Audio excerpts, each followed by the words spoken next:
کیا آپ جانتے ہیں کہ ابو بکر صدیق رضی اللہ تعالیٰ عنہ کا اسلام میں کیا مقام ہے؟ یہ وہ عظیم ہستی ہے جنہوں نے نبی کریم صلی اللہ علیہ وسلم کی دعوت پر سب سے پہلے لبیک کہا۔ یہ وہ شخصیت ہے جن کو اللہ کے رسول صلی اللہ علیہ وسلم نے اپنی زندگی میں مسجد نبوی کی امامت کا حکم دیا۔ جنت کے 8 دروازے ان کے لیے کھولے جائیں گے۔ ابو بکر صدیق رضی اللہ تعالیٰ عنہ کو یہ شرف حاصل ہوا کہ ان کے والد، یہ اور ان کے فرزند اور ان کے پوتے، 4 نسل صحابی رسول کہلائے۔ یہی تو یار غار تھے۔ آپ صلی اللہ علیہ وسلم کے سفر معراج کے بعد جب سب لوگوں نے انکار کیا تو صدیق اکبر نے آپ کی تصدیق کی، جن کی شان میں قرآن مجید کی آیتیں نازل ہوئیں۔ إِلَّا تَنصُرُوهُ فَقَدْ نَصَرَهُ اللَّهُ إِذْ أَخْرَجَهُ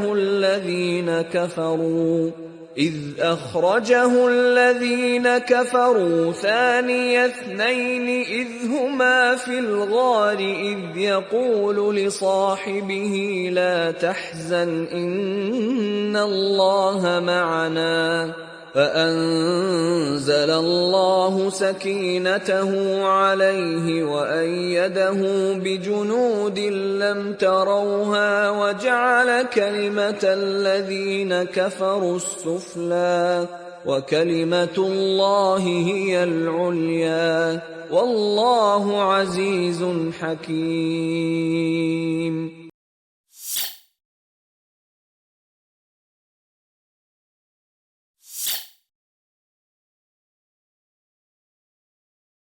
بسم اللہ والحمد للہ والصلاة والسلام علی رسول اللہ وبعد۔ معزز مشاہدین، السلام علیکم ورحمۃ اللہ وبرکاتہ۔ اسلامی تاریخ کے سنہرے نقوش اس مبارک سلسلے کی ایک اہم کڑی ابو بکر صدیق رضی اللہ تعالیٰ عنہ، ان کی سیرت، ان کے کردار کو ہم پہچاننے کی کوشش کرتے ہیں۔ کیا آپ جانتے ہیں کہ ابو بکر صدیق رضی اللہ تعالیٰ عنہ کا اسلام میں کیا مقام ہے؟ ابو بکر صدیق رضی اللہ تعالیٰ عنہ یہ وہ عظیم ہستی ہے جنہوں نے نبی کریم صلی اللہ علیہ وسلم کی دعوت پر سب سے پہلے لبیک کہا۔ ابو بکر صدیق رضی اللہ تعالیٰ عنہ یہ وہ عظیم شخصیت ہے، جب پوری دنیا نے آپ کا انکار کیا تو صدیق اکبر نے آپ کی تصدیق کی۔ ابو بکر صدیق رضی اللہ عنہ یہ وہ شخصیت ہے جن کو اللہ کے رسول صلی اللہ علیہ وسلم نے اپنی زندگی میں مسجد نبوی کی امامت کا حکم دیا۔ ابو بکر صدیق رضی اللہ عنہ جن کے ہاتھوں 10 مبشرہ، وہ 10 صحابہ جن کو جنت کی خوشخبری دی گئی، ان میں 6 صحابہ اکرام، عثمان ابن عفان رضی اللہ عنہ، عبد الرحمن ابن عوف رضی اللہ عنہ، طلحہ بن عبید اللہ، زبیر بن عوام، سعد بن ابی وقاص، ابو عبیدہ بن عامر الجراح، یہ 6 عظیم شخصیات ابو بکر صدیق رضی اللہ تعالیٰ عنہ کے ہاتھوں اسلام قبول کرتے ہیں۔ یہ وہ عظیم ہستی ہے، کل قیامت کے دن جنت کے 8 دروازے ان کے لیے کھولے جائیں گے، اور وہ جس دروازے سے جنت میں داخل ہونا چاہتے ہیں انہیں اجازت دی جائے گی۔ افضل البشر بعد الانبیاء، انبیاء کے بعد سب سے بہترین شخص اگر کوئی ہے تو وہ ہے ابو بکر صدیق رضی اللہ تعالیٰ عنہ۔ اگر پورے امت کے اعمال ایک پلڑے میں رکھے جائے اور ابو بکر صدیق رضی اللہ عنہ کے اعمال ایک پلڑے میں رکھے جائے تو ابو بکر صدیق کا پلڑا بھاری ہوگا۔ ابو بکر صدیق رضی اللہ تعالیٰ عنہ صرف اللہ کی رضامندی کے لیے، اللہ کی خوشنودی کے لیے غلاموں کی ایک بڑی تعداد کو آزاد کرتے ہیں۔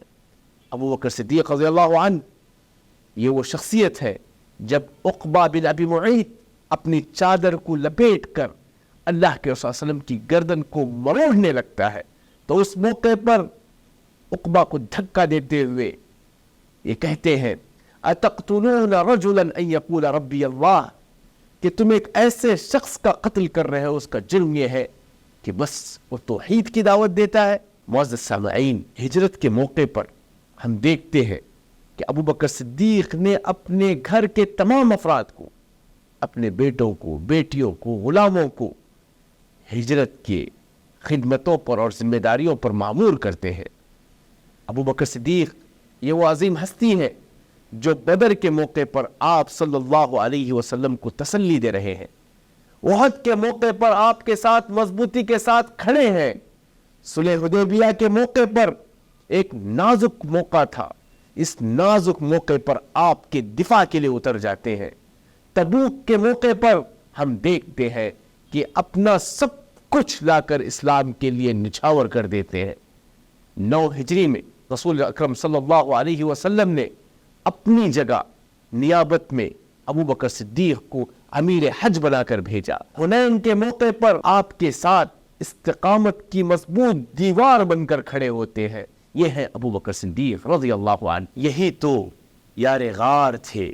آپ صلی اللہ علیہ وسلم کے سفر معراج کے بعد جب سب لوگوں نے انکار کیا تو صدیق اکبر نے آپ کی تصدیق کی، جن کی شان میں قرآن مجید کی آیتیں نازل ہوئیں۔ ابو بکر صدیق رضی اللہ تعالیٰ عنہ کو یہ شرف حاصل ہوا کہ ان کے والد، یہ اور ان کے فرزند اور ان کے پوتے، 4 نسل صحابی رسول کہلائے۔ وفات رسول صلی اللہ علیہ وسلم کے موقع پر جب پورے صحابہ اکرام پر مصیبت کے پہاڑ ٹوٹ پڑے، اس وقت منبر رسول صلی اللہ علیہ وسلم سے آپ نے یہ صدا دی، من کان یعبد محمدا فإن محمدا قد مات ومن کان یعبد اللہ فإن اللہ حی لا یموت۔ سن لے، جو محمد صلی اللہ علیہ وسلم کی عبادت کرتا ہے کہ اللہ کے رسول صلی اللہ علیہ وسلم کی وفات ہو چکی ہے، ومن کان یعبد اللہ، اور جو اللہ کی عبادت کرتا ہے وہ سن لے کہ اللہ تعالی زندہ ہے اور اسے کبھی موت آ نہیں سکتی۔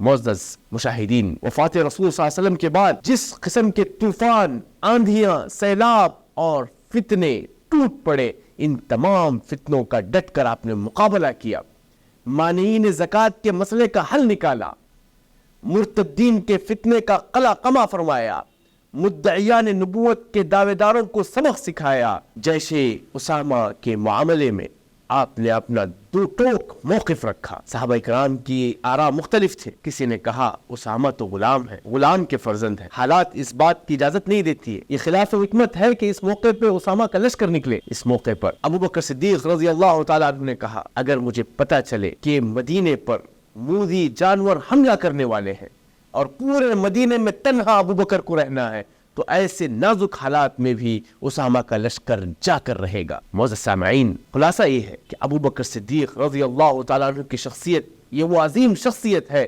جنہوں نے 2 سالوں میں 200 سال کا کام کیا، 2 صدیوں کا کام کیا۔ اسی لیے عمر ابن الخطاب رضی اللہ تعالیٰ عنہ کہا کرتے تھے کہ عمر اور آل عمر، عمر اور ان کے پورے خاندان کے اعمال ایک پلڑے میں رکھے جائے اور ابو بکر صدیق کے اعمال ایک پلڑے میں رکھے جائے تو ابو بکر صدیق کے اعمال کا پلڑا بھاری ہوگا۔ معزز مشاہدین، یہ وہ عظیم شخصیات ہے، یہ وہ تاریخ کے سنہرے نقوش ہے جس پر ہمیں فخر ہے، اور ہمیں چاہیے کہ ہم اپنی زندگی میں ایسی شخصیات کو اسوہ اور آئیڈیل اور نمونہ بنائیں۔ وصلی اللہ تعالی علی نبینا محمد وعلى آلہ وصحبہ وسلم، والسلام علیکم ورحمۃ اللہ وبرکاتہ۔